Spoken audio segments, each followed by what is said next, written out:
हम हम लोग यहाँ पर बिहार के युवाओं के साथ जो अन्याय हो रहा है, उस अन्याय की शुरुआत, वो अन्याय सिर्फ बीपीएससी और अभ्यर्थियों के बीच का मामला नहीं है। तौर पर पहली मांग है कि बीपीएससी में हुए अनियमितता को देखते हुए एग्जाम को रद्द किया जाए, फिर से पुनर्एग्जाम कराया जाए, और जिन लोगों ने बीपीएससी में ये धांधली की है, एक एक सीट को बेचा है, उन पर सरकार कार्रवाई करे।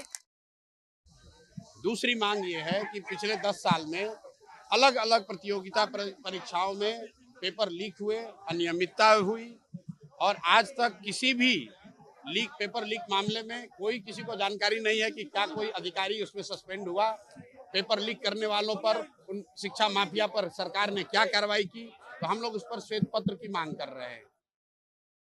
तीसरी मांग ये है कि जिन लोगों ने पूरे बिहार को, लोकतंत्र को लाठी तंत्र बना दिया है, जिन लोगों ने बच्चों पर लाठी मारा है, उन पर कार्रवाई हो, उन अधिकारियों पर कार्रवाई हो।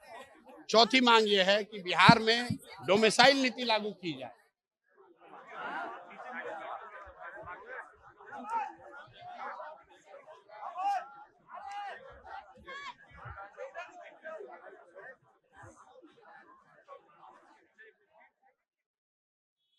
देखिए, सरकार हो चाहे आयोग हो, हम लोग अपना बात उनके पास पहुंचा दिए हैं। अब जो भी समय दिए थे वो तो समय अब खत्म हो चुका है।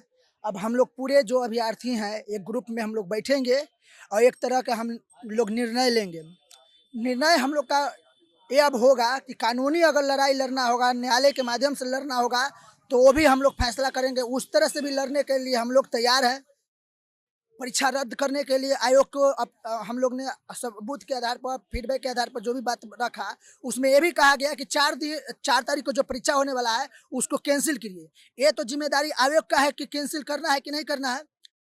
अब हम लोग सरकार से भी लड़ेंगे और आगे का रणनीति बन रहा है। हम लोग महिला आयोग जाएंगे, मानवाधिकार जाएंगे और कोर्ट जाएंगे और हाई कोर्ट जाएंगे।